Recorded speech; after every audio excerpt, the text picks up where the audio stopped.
ఎవరైతే మీనరాశి వారు ఉన్నారో మరి మీనరాశి వారికి గడిచిన రోజులు కానీ గడుస్తున్న రోజులు కానీ రేపు రాబోయే రోజుల గురించి క్లుప్తంగా తెలుసుకునే ప్రయత్నం చేద్దాం. ఇందులో మీ వ్యక్తిగత జాతకము అనేటువంటిది కానీ అది వేరు, గోచారము అనేటువంటిది వేరు. కనుక గోచార ఫలితాలు చెప్పేటువంటి క్రమంలో కొన్ని మీకు మ్యాచ్ అవుతవి.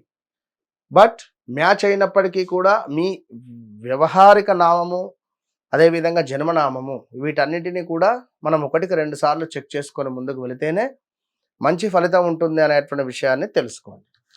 ఎవరైతే చ, చి, చు, చే అక్షరాలతో ఉండేటువంటి వారు, అదేవిధంగా దా, ది, దూదే, ఉదాహరణకు దేవిశ్రీ ప్రసాద్, తమన్. దేవిశ్రీ ప్రసాద్ ఎంతో అత్యంత అద్భుతమైనటువంటి మ్యూజిక్లు ఇచ్చినప్పటికీ కూడా మరి ఈ 2022 ఆగస్టు నుండి ఏదో మచ్చు తొనకలాగా 2022 నుండి ఎందుకో తెలియని డౌన్ఫాల్లకు వెళ్ళిపోయినట్టుగా అనిపిస్తూ ఉన్నది. ఇది నా ఉద్దేశంగా, నా పర్సనల్గా చెప్తున్నాను నేను. అది మీరు కామెంట్ చేయొచ్చును. ఉదాహరణకు వీరినే ఎందుకు అంటే చెప్తున్నా, ఎందుకంటే మీకు అందరికీ తెలుసు కనుక. తమన్ 2021 ఒక రేంజ్లో టాప్ పొజిషన్కి వెళ్ళి 2022 ఆగస్టు నుండి విపరీతంగా మంచివి ఇచ్చాడు, చెడ్డవి ఇచ్చాడు. ఇందులో చాలా హిట్లు అయినవి, కొంత ఇబ్బంది కలిగించేవి ఉన్నవి. అంటే ఎందుకు ఇవన్నీ అంటే ఎవరికైనా యోగం ఒకసారి వస్తుంది. అదే ఏలినాటి శని యోగమే.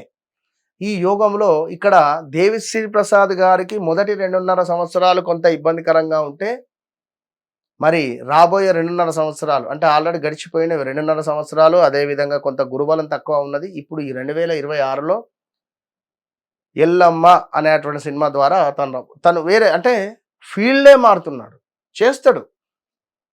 తనకు సంబంధించినటువంటి మ్యూజిక్ చేయడమే కానీ అంటే చెప్తున్న ఒక మనిషి ఉన్నతానికి తీసుకువెళ్ళాలి అనుకున్న శనైశ్వరుడే, ఒక మనిషి డౌన్ఫాల్కు తీసుకెళ్ళాలనుకున్న శనైశ్వరుడే. మరి ఇలాంటి శనైశ్వరుడు 2022 ఆగస్టు నుంచి 2025 ఆగస్టు వరకు కూడా మీకు పెద్ద మైనస్గా ఉన్నాడు. ఇప్పుడు 2026లో రాబోయే ఒక 10 నెలలు చాలా అద్భుతంగా ఉంటుంది, డెవలప్మెంట్ ఉంటుంది.